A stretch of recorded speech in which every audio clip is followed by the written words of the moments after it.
but the barriers of entry are so high to getting these licenses that patients can't bond together and do that anymore. And that's where the frustration is, and they're rightfully frustrated.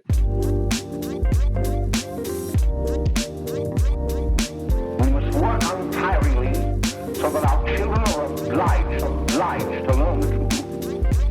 Because it is only through knowledge that we can safely protect them. Curious About Cannabis is dedicated to providing reliable cannabis science education to anyone curious enough to learn. To get access to free courses and other educational resources, visit learn.cacpodcast.com and become a Curious About Cannabis member for free. The Curious About Cannabis book provides an incredible crash course in cannabis science through over 500 pages of content filled with photos, activities, science experiments, games, and more to help guide you through your personalized cannabis education journey. This book has become a trusted textbook in colleges and universities across North America and is absolutely perfect for serious learners, as well as cannabis educators, bud tenders, clinicians, patients, and caregivers. And special thanks to the many individuals, companies, and organizations that have helped Curious About Cannabis meet our mission of becoming the #1 trusted source of cannabis science education on the planet. This includes organizations like Credo Science with Ethan Russo, the Kenigma, Treadwell Farms, the Spellman Report with Kevin Spellman, The Workshop, Green Earth Medicinals, CBD National, Magnolia Botanicals, and more. Visit cacpodcast.com/sponsors to learn about our sponsors and go show them some love for helping us spread cannabis science education far and wide to anyone curious enough to learn. If you like Curious About Cannabis, consider checking out some of these other learning initiatives by Natural Learning Enterprises. Life. Mysterious and ephemeral. Breathtaking, yet fierce and unyielding. Grounding, yet transcendent. It's a curious thing. Let's explore it together. Isn't Life Curious? Available at isn'tlifecurious.com or wherever you experience podcasts.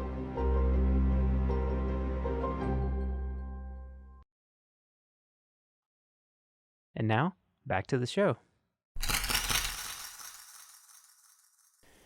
So I remember the last time we spoke was right after Cannabis in 2020. You had to quickly depart and get back to the U.S. because we didn't know what was going on in terms of this thing called COVID. And little did we know, basically right after our last conversation that we had, the whole world shut down. And so it's great to see you after all of this crazy time. I'm sure you've been through a lot like all the rest of us through that period. Glad to be alive. That's right. Yeah, glad to be alive. Glad to have made it through. That's right. So thanks, Andrew, for taking the time to come back on the show and spend the hour with me. It's great to see you again. I really appreciate it. Great to be with you, Jason. Yep, absolutely. So tell me a little bit, I've been following Last Prisoner Project and your personal work that you've been doing. Catch me up a little bit on what's been going on over the past few years. Well, I'll be happy to. Last Prisoner Project is still getting people out of prison, I'm proud to say. I've seen some good success stories, yeah. Yes. I wish I could tell you that we were getting people out of prison faster than the governments of the states and the feds are locking people up. We're not. Right. We're net negative every year still. But the organization has grown quite considerably since our last conversation. And thank you to all of our supporters in the industry and all of our small donors, all of you out there. LastPrisonerProject.org is a place you can go to plug in if you haven't already.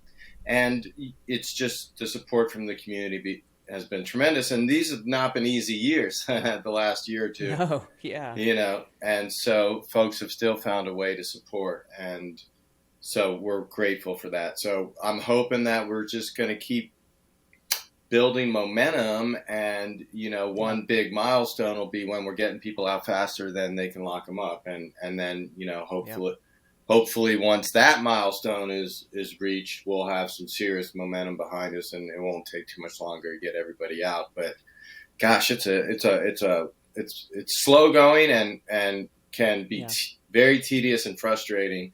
So that's Last Prisoner Project. My work as a consultant has been fun because I get to build businesses with clients. I'm cutting the ribbon on 3 medical cannabis dispensaries in Ohio in the next Nice. in the next month or two, and so that's exciting. And clients all over the world now, and building both all kinds of businesses up and down the supply chain, and even organizing conferences and retreats and things like that, events, and having a great time doing that. It's been hard with the pandemic and everything to launch a new business, but I'm fortunate, a well-known person in the industry. People know I can deliver the goods. I know what I'm doing, and so my pipeline is a lot more active than a lot of other folks right now. So So that's what I've been up to, and I'm going to South by Southwest. I'm speaking there. Nice. Yeah, next week. I'm excited about that. I've got 2 politicians on stage with me, Representative Earl Blumenauer from Oregon, a Democrat, and Representative Nancy Mace, a Republican from South Carolina. And the topic is which political party will legalize weed at the federal level. So it'll be a fun conversation that I'll be leading at South by Southwest, and so still doing a bit of traveling and speaking and educating folks out there, like I am with you today, and it's truly what I love to do, as much as everything else that I'm doing, and so that's what I've been up to. We're just chugging along here. Yeah. Well, that's, it's good to hear. One thing I enjoyed, after the pandemic hit, I noticed you kind of took advantage of that time on social media to do more, just kind of like sharing your thoughts, doing reviews of products, trying to highlight brands. And I've really enjoyed kind of seeing that come together. That's been really nice, kind of trying to leverage that opportunity to continue to shine light on a lot of these brands that are, everyone's struggling to survive right now. And that's, a couple of things I really wanted to get into with you today and get your perspective on is, one, the United States and where we're at, because the industry has changed considerably in the past few years, at least, in Oregon, California, kind of the more established markets. And then there's been all of the sort of issues that have come up in New York's rollout and all of that. So I want to talk about that. And then I also want to zoom out and talk about the global cannabis industry, because I've noticed you've been hopping around. You were in Mexico not too long ago at a conference speaking there. And so I really want to get your perspective kind of locally and then zoomed out globally. So starting locally, the cannabis industry, it kind of depends on who you are in the industry. Some people have been having success, but a lot of people have been struggling, and the industry's been going through some really significant kind of growing pains over the past couple of years. A lot of consolidation, a lot of layoffs and things like that. So what's been your experience there working with all these companies that are, reaching out to you for help or trying to figure out how to navigate these things? What are you seeing, and where's the hope, I guess, in a lot of this? Well, it's been a very difficult time, particularly in the last year. When the pandemic hit and everybody was at home, there was a lot more people buying weed in the legal dispensaries in the legal states. It was harder to get underground weed. People were a little scared of, spreading diseases and viruses and so forth. So we saw this like spike in the legal market for a brief period of time that as soon as people weren't locked down anymore, that spike pretty much went away. And then other things happened like massive inflation and the resurgence of the underground market, which has been, came back. And so all of those factors, bad public policy, bad legalization frameworks, taxes are too high, regulations are too crazy, fees are too high. You have an industry that's largely not profitable. And how much longer can that continue? We're seeing the collapse in California right now. Some big reputable companies are like Flowcana just folded up operations. Even tech companies, MJ Freeway just folded up operations. And we're seeing huge layoffs up and down the supply chain. Weed Maps, Curaleaf, Leafly, all sorts of folks. And, these are companies that, they've been around for a bit, and one would think they know what they're doing. That I guess is subject to debate, but folks are getting laid off in 2022 and now 2023 as the market right sizes itself. My perspective is there was just foolish investment and growth, that led to a lot of hiring that now is folks are seeing as, they don't have the market for that weed or those products or the price for the products has gone below what they can sustain. So you are seeing a lot of consolidation because people are distressed, and it is capitalism and it does its thing. So we'll see that, I think, more this year. What I'm advising people to do is concentrate on the customer,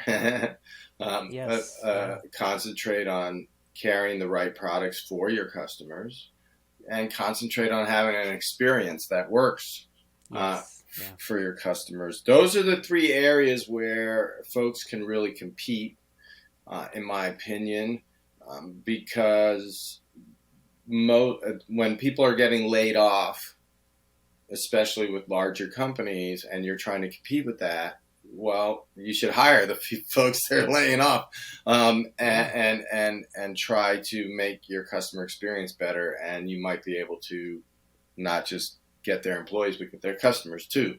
So I think that's what I encourage people to focus on. The customer's really been forgotten in all this, pardon my French, but fuckery of absolutely. The legalization frameworks, and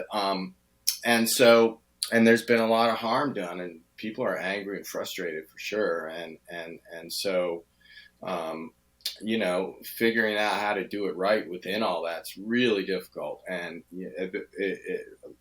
I'm lucky because I ran Harborside, which had to deal with this every single day for 14, 15 years. I did that every single day. And so I've seen just about everything on the playing field, and I can kind of maneuver strategies around the minefields and get people to, a positive outcome. But it's hard. It's hard. And every market's different, and every client and opportunity is different. And so we have to really take a hard look, do our due diligence, really look at what's going on in that particular place, that particular market, that particular supply chain, that particular politics, frameworks, everything, and really come up with a plan that's going to differentiate folks and allow the excellence to happen in those areas we just talked about: customer service, great products, great experience. And I think people will reward that, especially in certain markets. Other markets like New York, there's going to be a lot of turn and burn dispensaries because everything in New York's turn and burn. Well, they've already, before they even put out licenses, it's already that way. Shops they pop up, they shut down, they pop up, they shut down. Well, and they're just quick, right? You're in and out, you get the weed, you go, that's New York. It moves at a really fast pace. So the experiences are different there, right? What folks, right, that's true. How you make you've got 30 seconds to really connect with somebody in New York, if that, maybe 5, 10 seconds. Yeah. So you better know how to do that really well, because somebody else will. And that's where the magic comes. And when you have a good consultant, a good advisor, and kind of figure it out together. Yeah, that's a really good point. That sometimes, especially in places like, I was living in Oregon, and then I just moved back to my home state of Mississippi that just legalized medical here, so we're navigating all of that here. But it is easy to take for granted the time that you have with a bud tender, or the time that you have in a dispensary, or the time with a customer from the flip side of that.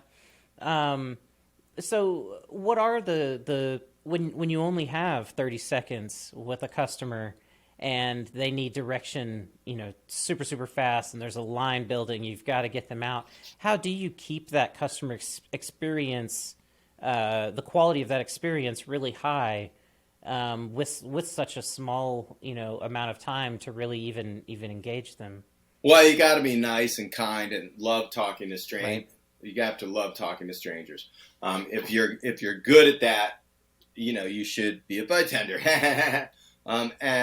You very quickly, within the first few seconds, figure out what they want or need from the cannabis. Why are they there, and what do they want or need from it? Some people... That takes skill. Yes. Well, some customers will tell you, I'm here for a pre-roll. What's your best one you got? Right. Or, what are you smoking today? Or, give me what you got. Or, it'll be fast. Other times it'll be, man, I like flower, but I don't like it too strong. I don't know. And so you have to okay, I got perfect thing for you. It's right in the middle. It's got a nice terp profile. You won't get too paranoid.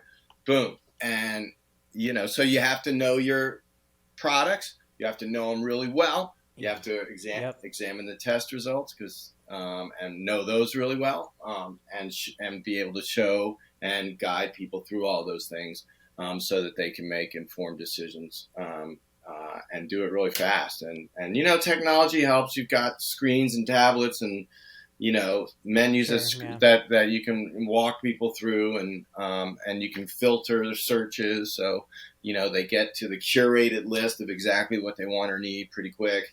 That's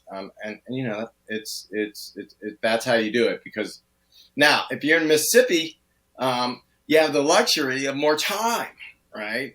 Because the culture there is one that goes a little slower. People like talking to each other. People like, people, it's a verbal culture. So, the experience will be a little bit longer in Mississippi, and therefore I would advise people to create an experience there that makes people feel really good about being in the space for a while and learning about the products. Homey. Yeah. Yeah, and not too fancy, not, but not too dingy, right? You don't want that either, of course. You want just something accessible people can relate to. Everyday normal people, 80% of all people that consume cannabis on the regular make less than $50,000 a year. They're working class people. That's who we are. And so, so if you make it look like a jewelry store that only, somebody with great means might go into, it might alienate folks a little bit. So I always advise people to make things accessible and warm, and it's already nerve-wracking to walk into a dispensary. It is, yeah. Patients, especially in a brand new place like Mississippi, is my boss going to see me? Is my priest going to see me? Is my cousin or my grandmother going to drive by while I'm walking out of here? Oh my goodness! And there's there's a lot of nervousness, and so you want, as soon as they walk in the door, you have to create something that goes and brings it down. Brings it down. Yeah. And if you can make it discreet, so that in a new market like Mississippi, you want to make it so grandma doesn't see people coming out the front door necessarily. Maybe you put it in the back, the back of the building. You make the front of the building, something that's appealing to the curb, but everything happens in the back, in and out.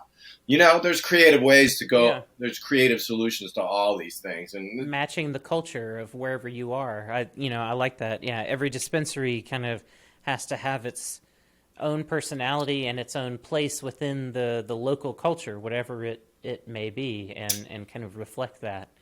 So that really highlights how you can't really cookie cutter these things, which is something I've learned watching so many people, and I'm sure you've noticed this too. So many folks from the West Coast, while I was still there, were flocking to places like Oklahoma, because the medical program was kind of the wild, wild west for a while there.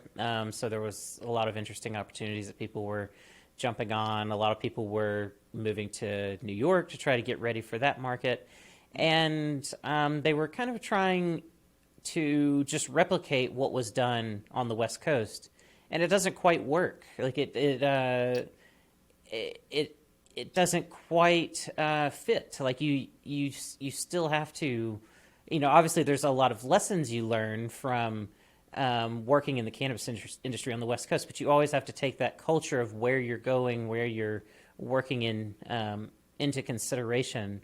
And so it's been interesting just kind of being confronted with what does the expansion of the cannabis industry across the country look like, and how do we have to be mindful of these cultural differences, because they are there. Levels of stigma that are different state to state. Like you said, here in Mississippi, it's been strange for me growing up, spending the last decade or so of my life going in and out of dispensaries, working with the plant regularly. It feels, I felt the nervousness all over again for some reason the first time I went to a medical dispensary here. It was just interesting. It's like, I shouldn't feel anxious at all. I've done this a million times. But for some reason in this culture, it just is different. And it's just fascinating and important to appreciate, for sure. Yeah, I advise people that way. Absolutely. All cannabis is local. If you really think about it. And so, I think that's how I advise people to do. Are there going to be chains of dispensaries like Cookies and so forth, that, right. That are cookie cutter? It's called Cookies. Right, and each Cookies, if you go into them, they're a little bit different because each building's a little different, right? Mm-hmm. Burner's not building the buildings from scratch yet. Right. But yeah. So each one's a little different, but they all have the same look and feel.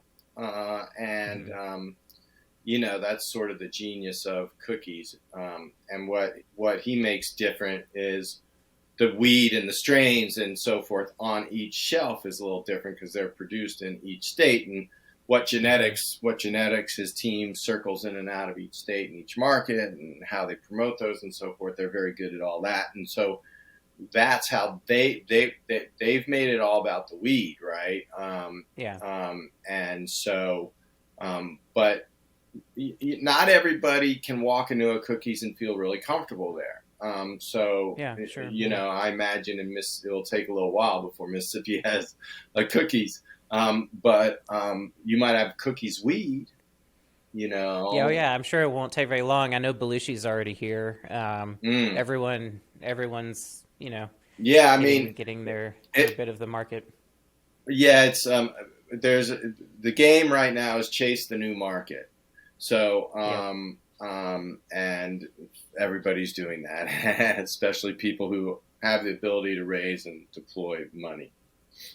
Yeah, absolutely. And what was your experience in Ohio like, getting these dispensaries ready there? How is that compared to preparing, for instance, in California and your experiences there? Well, the framework in Ohio, it's a medical program. It's not an adult use program. It's very strict. It's run by the State Board of Pharmacy. The State Board of Pharmacy are all badged narcotics officers as well as pharmacists. Oh, great.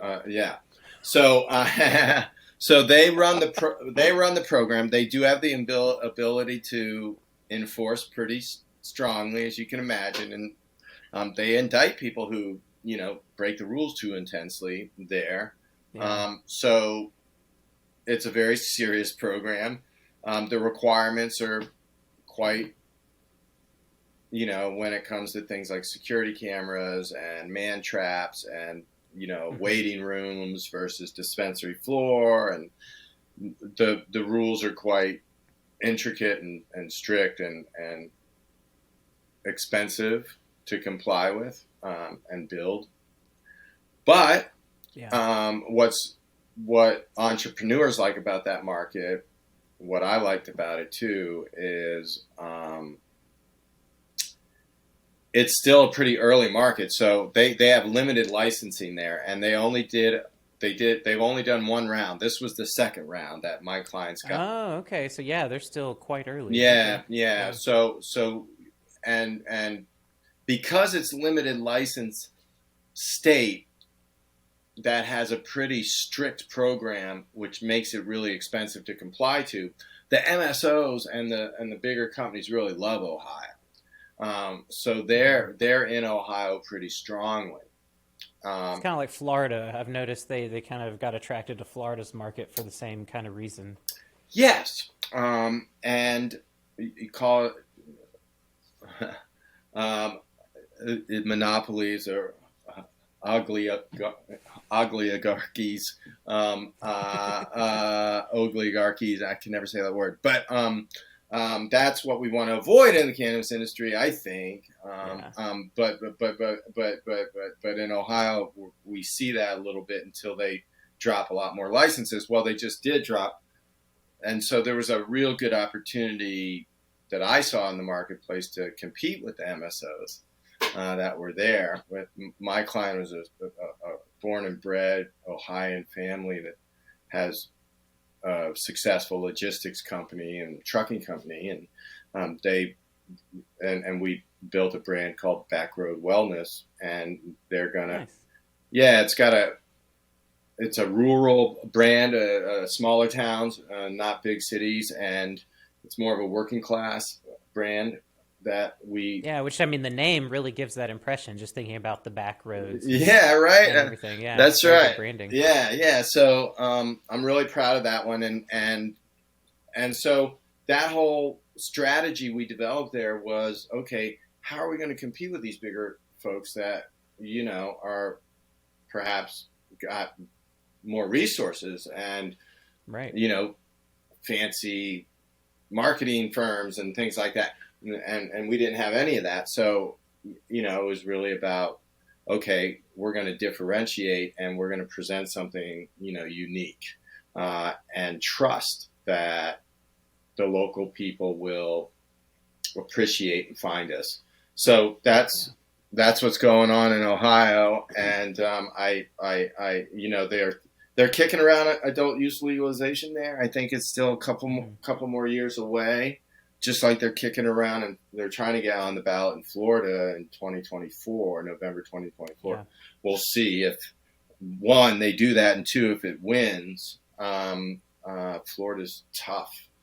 But Yeah, I mean, Mississippi's trying too. They just introduced an adult use bill for debate, I think in the House or something. But yeah, it's one of those things of like, we'll see. I'm very hopeful. I think that the public wants it. It's not up to the people. Right. It's I see the supposed representatives of the people. Yeah, I think the representatives of the people will watch the medical program for a while. The governor there is very conservative, and he's from my hometown. Oh, really? Yeah. He's watching. Yeah, he's really, the people I worked with there that were close to the governor, indicated that he's watching the medical program really carefully, making sure there's no adverse impacts on youth and public health and so forth. So yeah, I expect it to roll out slowly in places like Ohio and Mississippi, Midwest, southern states, more conservative, and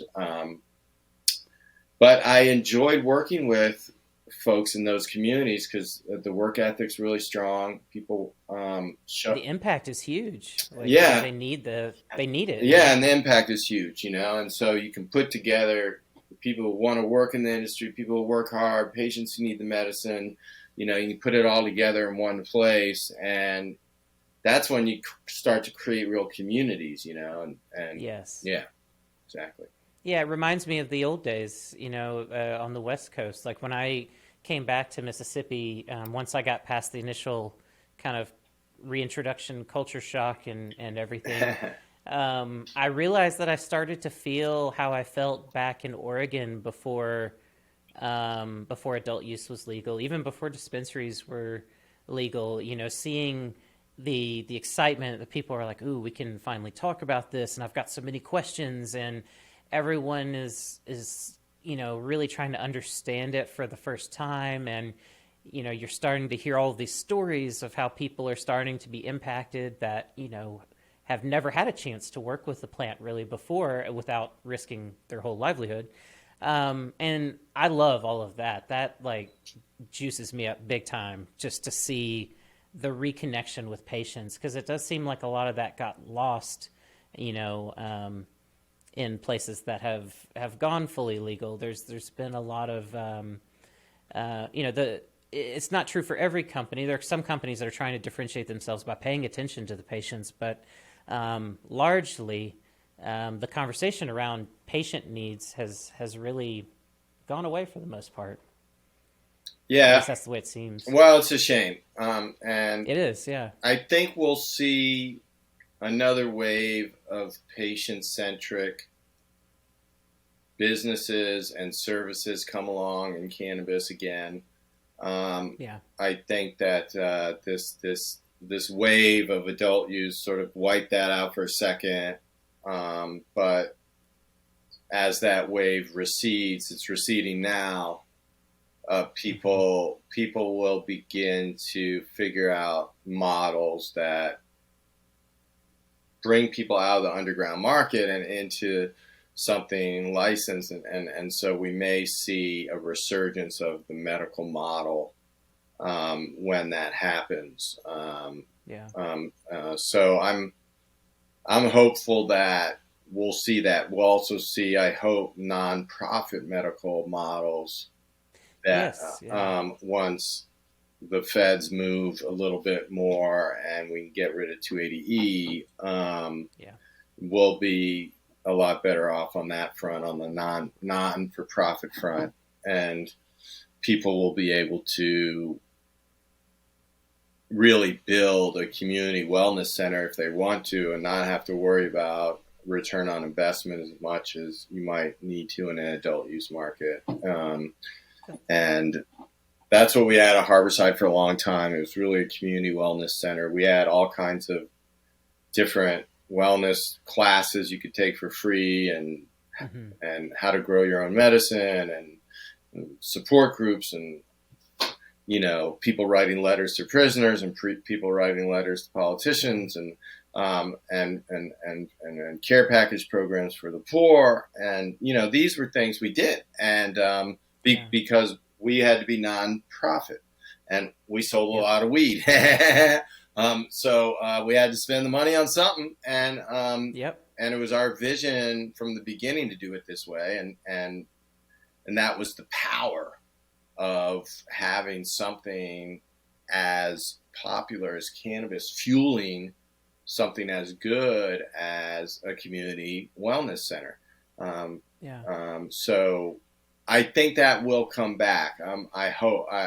It may take a little while, but Well, I think it might take some reminding of people that it's even an option. Like one thing that I've noticed, kind of, riding some of these waves into legalization, is I think some people have already kind of forgotten some of the models, and before dispensaries were legal, there were nonprofits that were giving away cannabis for donations, and like you're describing, there were all of these different nonprofit embodiments to try to figure out how to get people connected with the plant and everything. And I think there's a ton of lessons to be learned from all of that, just like you're saying, as things are loosening up, there's a place for all of that to be reintegrated into the legal market. And there are potentially opportunities that are bigger than existed before, at least if there are fewer, legal constraints, fewer concerns in that regard. There's a lot of good, a lot of opportunity for nonprofits in the cannabis space. And I agree. My optimist side hopes that the pendulum is in the process of kind of swinging back the other direction, that as adult use really started to take off in Colorado, Oregon, California, and Washington, that there was sort of this big pendulum push towards money, just market grab, branding, just really trying to capitalize on all of the money floating around, all the big investments floating around. And as some of that dries up, as the wave recedes, like you said, we start to see some of the things that kind of got buried over, and a lot of things that money kind of makes people forget about for a while. And so when things are a little tougher, sometimes that actually does make people reconsider what they're doing, what impacts they're having, and hopefully we will see more concern. And certainly I think that more patients are starting to voice their concerns and frustrations with how these markets have gone and how they've been left behind. And in a lot of these legal markets, there's been kind of a washout of like mixed ratio products. That's a complaint that I've experienced myself and had talked to a lot of other patients about. And it's like, where did the 1-to-1 and 2-to-1 stuff go? Like, where's the 4-to-1? Like, it's all become hemp side, and all of the stuff that's going on in the hemp world, or it's high THC. But at one point, dispensaries were stocked with all sorts of really interesting, unique cannabis varieties that the market's kind of pushed out, that I hope there'll be some opportunity for them to return. Yeah, it's a real shame. Look, if we don't lower the barriers to entry so that people can have little neighborhood shops and small batch farms and manufacturing, the patients could do it themselves. That's what historically has been done, is patients have bonded together and done it themselves. That's how all this got started in San Francisco. Exactly. We made it happen. Yeah. And so, but the barriers of entry are so high to getting these licenses that patients can't bond together and do that anymore. And that's where the frustration is. And they're rightfully frustrated because they're rightfully effed. And wrongfully effed, I should say, and by these frameworks that are just ridiculously badly designed for patients and for small businesses and for black and brown folks and for equity folks and all the rest of it. So until we figure out how to do that, it's going to be frustrating for folks. And so that's, like this woman I'm going to have on stage with me, Nancy Mace from South Carolina, Representative Mace. She has an interesting framework. It's got very low tax rate, doesn't have any regulations, only 3% tax. She makes the states decide everything else, which the states have not done a very good job with those decisions so far, but maybe that's okay. Yeah. Maybe it's better than the feds figuring everything out. And there's not a lot of barriers to entry in her framework. Now she basically kicks it to the states to make their framework. All that happens on the federal level is cannabis is removed from the Controlled Substances Act, which is great. 280E goes away, banking becomes possible, and it's decriminalized at the federal level. It's not interstate commerce. Interstate commerce can happen as long as the states agree. Exactly. Right. So states can still ban under her bill. States can still put people in prison for weed under her bill.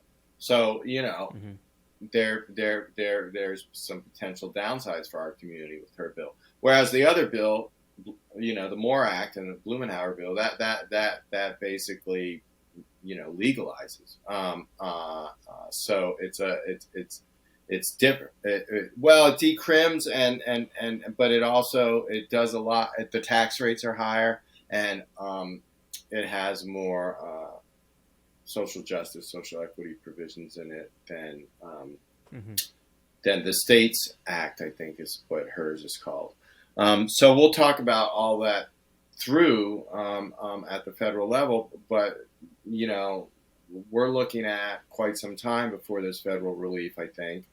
And yeah, I think so too. The MORE Act got through the House, but couldn't get through the Senate. I think Nancy Mace's bill, now that her party's in power, it might get a vote in the House. If it does, it should pass. She's going to have to get her own party to vote for it, which might be hard for her. And she's going to have to get Democrats to vote for it, which shouldn't be hard for her, but might be. It wasn't helpful that she voted against the MORE Act. Right. Yeah, there's a bit of a kind of tribalism there. It's like, well, it's just partisanship, right? I mean, exactly. Yeah. But I don't think we can get it through the Senate unless it passes the House by at least 400, 450 votes. It's got to be a big majority. It's got to be a big statement, you know. And then the Senate won't be able to filibuster it. All right, they just won't. They won't. The politics will not allow it, and we'll flip them. And then we'll see if the president signs the bill. Right. There's all of these pieces. Then we'll see. But you know, then we will see needs to happen. And do you think Biden is going to bring up cannabis as an issue to try to bring people together right before the election? I've wondered if he might try to use. You don't think so? No, I think Biden has done all he's going to do for cannabis until his election. I think he said, "I kept my promise. I pardon. I pardon everybody who's been convicted of possession." Which isn't actually that many people really compared to it did nothing trafficking charges. It did nothing. It did nothing. Yeah, it was a big. Let's unpack that just a little bit, because folks listening in that maybe aren't familiar with the nuances of that. Can you explain just a little bit? Sure. Who did he actually pardon, and what's the real effect of that? Well, I'll use two real life examples that as analogies, right? My brother Steve, in 1976, my brother Steve was going through Dulles International Airport in Virginia, which is federal property, and he had a few grams of cannabis. He got arrested and convicted for possession of cannabis at the federal level. He did not have he was not, that's all he was convicted of, possession of cannabis. Not possession with intent to distribute, just possession with cannabis. So he just got pardoned. That particular charge of my brother he'll get a pardon for that. But 25 years later, my brother got busted with 236 pounds of cannabis, and that was possession with intent to distribute. And that, that's where people are still in prison. My brother's not, thankfully. He did get locked up for quite, some time on that one. But he's out now and been out for quite some, 20 years. Yeah. And so all the people in prison right now are there for possession with intent to distribute, or cultivation with intent to distribute, or transportation with intent to distribute, or conspiracy to with intent to distribute. Okay, like Evelyn LaChapelle works for Last Prisoner Project. She did 87 months in prison, and all she did was some people that were engaged in cannabis transactions used her bank account to move money from one place to another. That's all she did. And she did 87 months in prison. She wasn't possessing cannabis. She wasn't actually distributing any cannabis, but she was convicted under conspiracy laws. And so there's a lot of black women, black men, brown people, immigrants, white people in prison for conspiracy to engage in cannabis trafficking or cannabis cultivation. even if all they did was maybe rent a house that somebody had to grow in, or maybe they leased a car that somebody ran a load in. Right. That's all they did. They didn't actually do the deal. They didn't actually make any money, but they're still in prison for sometimes years and decades even, because maybe they got convicted over the course of, maybe that car they leased ran a few £1,000s through it before it got caught. And all that weed was part of the conspiracy charge. And so all of a sudden you're looking at, oh my God, I'm involved in a conspiracy that involved 3,000 pounds of cannabis. That's a mandatory minimum of, I don't know what it is, 30 years.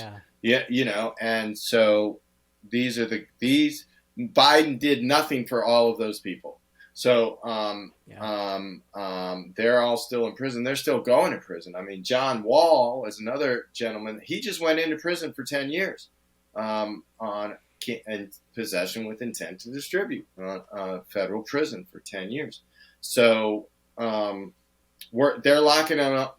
They're locking them up faster than we can get them out. And these are people. These are human beings. And so, this is not a game. So it's really tragic what's happening, and Biden should have pardoned everybody. He should have ended this. The promise was he was going to end it. The promise. That was what when I heard him say that in a debate, that he didn't equivocate, okay, with this possession only. No, he didn't. He didn't do that. And so now he is, and it's sort of pulling the wool over everybody's eyes. And now he's going to stand up and say, "I kept my promise. I'm the cannabis president," and try to get all the young people to come out and vote for him again. And we'll see. We'll see. Sometimes politicians can pull the wool over the eyes of the public, and sometimes they can't. Well, I know a lot of people are, especially, in my generation, are frustrated on multiple levels. The cannabis, issue is one, student loans are another.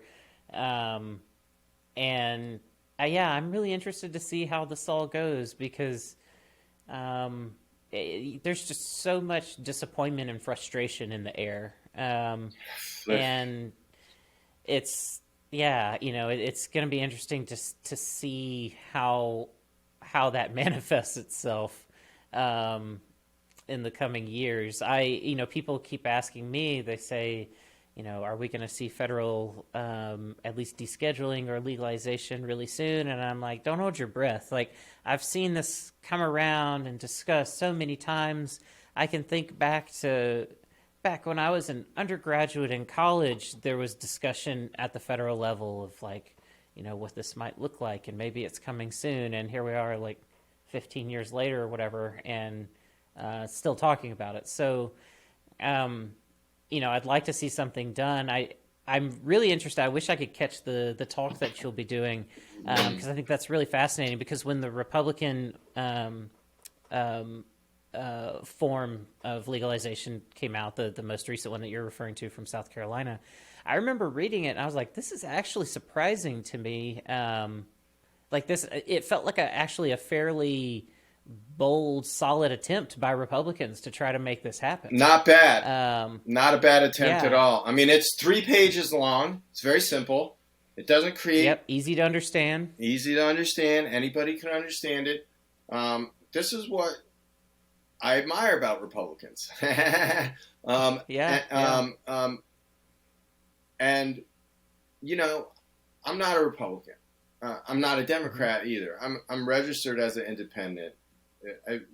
Both parties have locked up my family and locked up my people, and it's just been terrible. So it's really hard for me to be anything other than an independent. But in the case of the debate I'm having, I think, or the discussion, I hope it's a conversation more than a debate. But I'm going to say this is what I like about this Republican framework. It's simple. The taxes are right. We've seen firsthand in California what the Democratic Party does with these high taxes to businesses. And they really have to get a clue on this. And everybody wants to pay their fair share of taxes, okay? But you cannot destroy businesses with high tax rates and make it impossible to turn a profit. We want businesses to be profitable. That's what we want. We want them to be fair, and we want them to be competitive, have competition, but we want them to be profitable, man. I mean, that's how you create prosperity. That's how you create jobs. Well, and it's like, isn't the United States, aren't we supposed to be about the American dream and entrepreneurship? I mean, we are. It's like you would think. And I like to think of profits within reason, right? I mean, exactly. I don't think the only way you amass these billions and billions of dollars is if you have a monopoly on something, pretty much. And so it's and that's not really the way it's supposed to work in a competitive market. It's not supposed to be in monopolies. But so we want that competitiveness, and so that's I think where we got to shoot for. I hope other states are learning. I hope other states are watching. California and other places and are taking note of that. But I'm scared they're learning the wrong lesson. I'm scared that a lot of states are learning. They're not learning. Wow! Look at how much money that they're able to bring into the government. Yeah, they're not learning. Yeah, no, high taxes too. Yeah, they're not learning. No, they're not learning. Well, let's zoom out of the U.S. for a minute, because I want to make sure we take time to talk about what's going on, beyond the states, because there is a lot going on in the world when it comes to cannabis, and sometimes, we forget that there's a lot of exciting things going on. Let's talk about Mexico, because I saw a talk you gave there not too long ago. Tell me what's going on there, and I know you walked away from the event that I saw the video of. You seemed very excited and energized from the interactions you were having there. So I'm really interested to hear about your experience. Well, I'm energized in Mexico and Latin America really right now, just because legalization is on the march there. It's slow. It's slow. It's getting delayed in Mexico. It's probably going to be delayed a couple of years in Mexico. But I didn't want to be a pessimist when I gave that talk. I wanted to give people hope and optimism, because the activists and the entrepreneurs there need to endure this time of uncertainty and delays. So, but in the great context of cannabis prohibition over the course of the last 100 years. Longer in Mexico, okay, you've got some real reform happening in Mexico that's very, very exciting. What you also have in Mexico and a lot of other parts of Latin America is the population's younger. And there's a lot of young people, and the newer generations coming up are into weed. They're a lot more into weed than the previous generations that were really into alcohol and maybe stimulants. But the kids coming up today are really into weed, and they've learned. They've come to America. They've gone to dispensaries. They've gotten the seeds. They've gotten the genetics. They've learned the growing techniques. They bought the books. They bought the magazines. They listened to the music. They bought the dab rigs. They figured out extraction. They figured out solventless. They figured out all these things. And there's wonderful cannabis and hash in Mexico now that all these folks are creating and making. And so that's what excited me about Mexico. Colombia is another one that's moving. It's going to be slow in Colombia, but if the politics holds in Colombia, meaning the same political party stays in power long enough, which is a if, okay, in that part of the world. But if that happens, I think you'll see legalization cannabis 23, 24, By 25, you'll start seeing dispensaries in Colombia, and they'll have a domestic industry, and they'll probably be exporting some. They have a perfect climate for growing weed down there. It's exciting in Latin America. Europe is moving very, very slow also. Germany claims they're going to legalize weed, but they have problems with the treaties with other European countries that they're sorting through right now. They might have to grow and make all their own weed in Germany and not bring any in from other countries. That's one solution they're talking about. That would not be good for Europe. It could be good for Germany, but Europe's really counting on that market to sell to. So Europe is still very much in flux. No one knows what's going to happen over there. Cannabis, a big conference, is going on right now in Barcelona, so people are talking about all of this there as we speak. But Thailand, very exciting what's going on in Thailand. You can go to consumption lounges and dispensaries and buy weed right now in Thailand, and it's just getting started. It's been wild to see people posting on social media. Folks have been making trips out there. Oh yeah. To see what it's like, and it's really wild how, it's kind of fast how fast they really just accepted it and got going. Well, the nice thing about a lot of other countries. The nice thing about monarchies is once they decide to do the right thing, it happens. That's true. Yeah. It happens real fast. When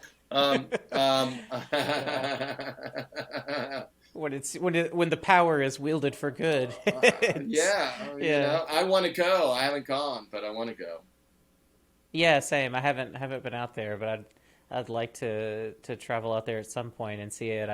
I've seen some of the menus and different shops, like pictures and videos and stuff of it. And let's not forget the psychedelic retreats and stuff that are going on out there. Yeah. My brother's starting one in Jamaica right now.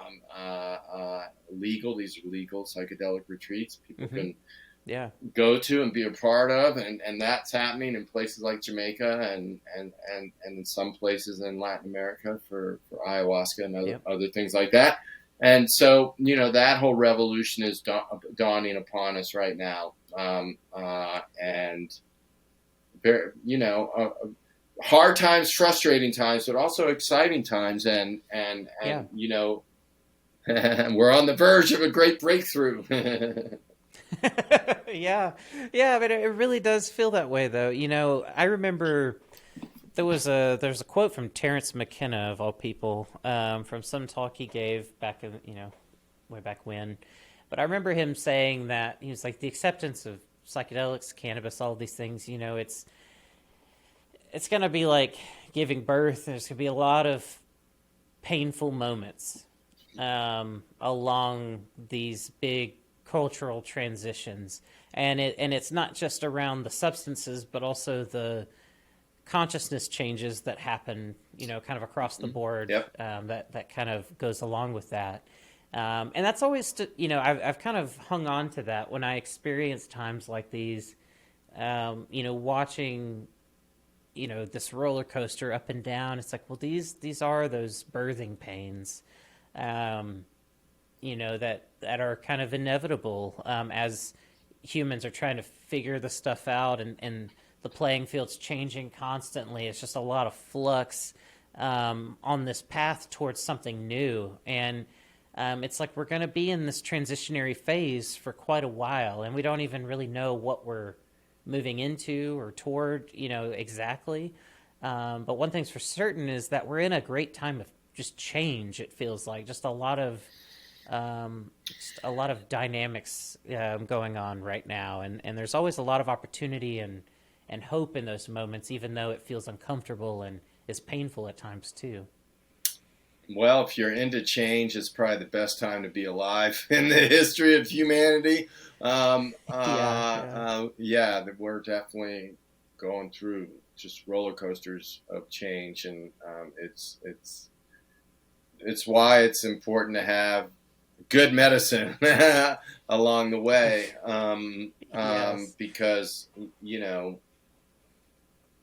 we have not even begun to deal with the ravages of climate change, I know. Yeah. and so we gotta get through this cannabis thing, figure this out pretty darn quick, and so we can move on to bigger and more pressing issues. So I think that all of that will also accelerate things. I think. Yeah. I hope. Mm-hmm. I hope it will. Um, so our moments are going to be filled with more change and more urgency. Certainly for the rest of our lifetimes. Yeah. Yeah. I think so.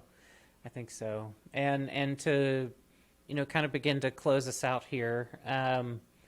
What what are you most hopeful about for the future of the cannabis industry? As we're stepping into the next several years, you mentioned that all of this change presents opportunities for differentiation and that sort of thing. So, to close everything out on the most optimistic note that we can, what are some of the main things that you want folks to keep in mind as we go through this and give them a little bit of advice to recognize some of these opportunities?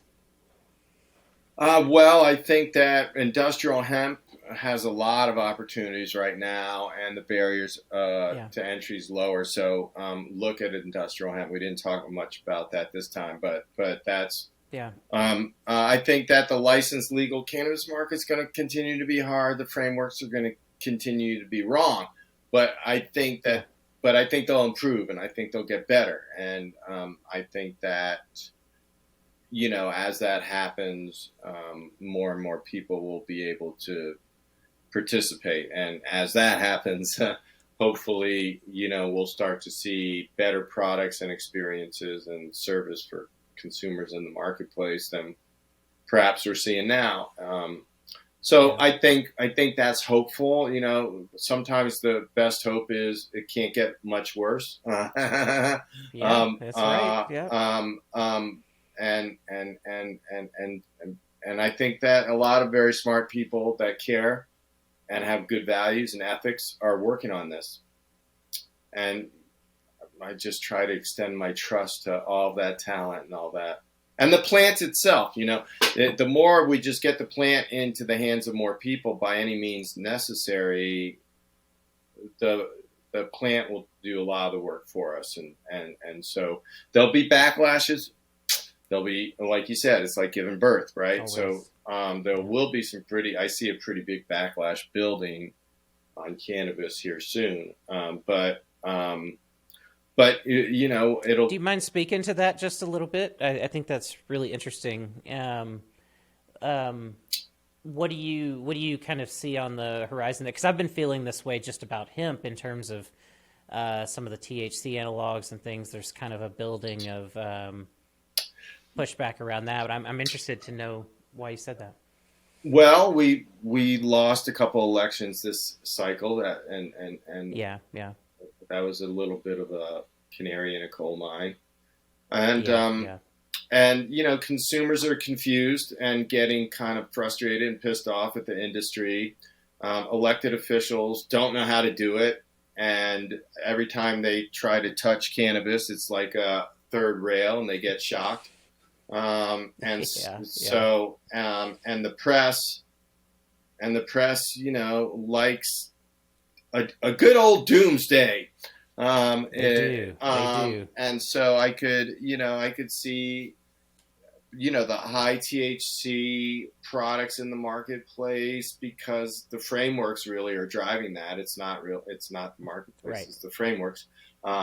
If weed's going to be this expensive, people are going to make it as strong as possible, so it's crazy, so I see, and then that can have, people get too high, and there's harm caused, and then there's a backlash against that, and maybe it comes from parents, or maybe it comes from schools, or maybe it comes from, and then these things can build momentum. And next thing you know, laws are getting passed, people are getting locked up again, Prohibition 2.0. Yeah, that's my concern.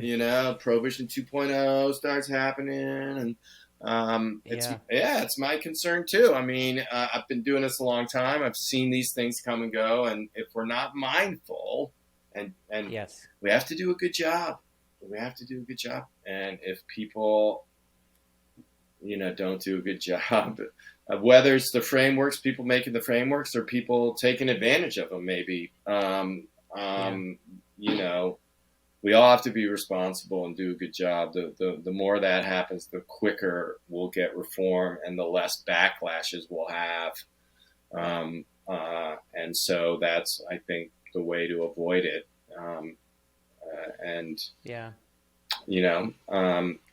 Because, you see some of the packaging, and it all looks like, and I understand, I understand that it's a trend right now to have a lot of animated marketing for all kinds of different products, not just weed products, just any product. It all looks like animated characters and candy bars. But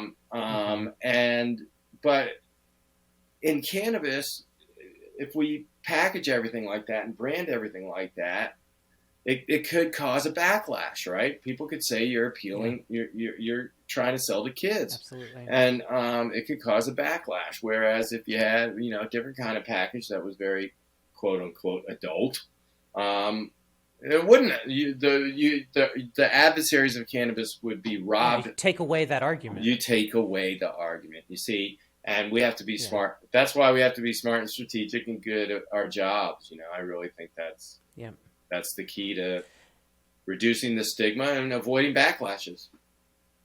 Yeah, no, I think that's the reason I asked you that. I just thought that was really important to highlight as we close out, because everyone that's participating in the industry, we're not out of the woods by any means. Things can still change a lot for the negative. And, like you said about Mississippi, the conservative governor's watching. There are lots of people watching the industry, waiting to see what goes wrong and how to latch onto that to try to push things backwards. And I do worry sometimes that some people get so excited about having the chance to work in the industry that they sometimes get too excited and push things a little further than I think we're kind of ready to go, because it just gives fuel for these arguments that we're really trying to get past. So really important notes, really important perspective. It's always great having the chance to talk to you. If you want to get together again and talk about hemp, there's plenty to talk about on that we haven't even had a chance to get into. But as we close out, I want to give you the floor. Make sure to let people know how to find you, how to get a hold of you, and thanks so much for taking the time again. I've really enjoyed it. Well, thank you for having me again. Yes, people can reach me at my website, andrewdeangelo.com, or email me at info@andrewdeangelo.com. If you're interested in the Last Prisoner Project, that's lastprisonerproject.org. And I'm all over social media, Andrew_DeAngelo or Andrew DeAngelo. I'm one of the easiest guys in the world to get a hold of, so don't be shy. Reach on out. Absolutely, yeah. And thank you so much for the work that you've done and you continue to do. It's important work to bring that perspective and try to, help all of these people that are trying to do things the right way, that want to do things the right way and want to succeed and navigate these treacherous waters that we have to navigate. So thanks for helping steer the ship. I really appreciate it. Thanks for having me on. Absolutely. All right, everybody. Thanks so much for tuning in today. Stay curious, take it easy, and I'll catch you next time. Bye-bye, everybody. If you like this video, be sure to subscribe, hit the bell icon so you get notified of more videos, and go ahead and check out another video while you're at it.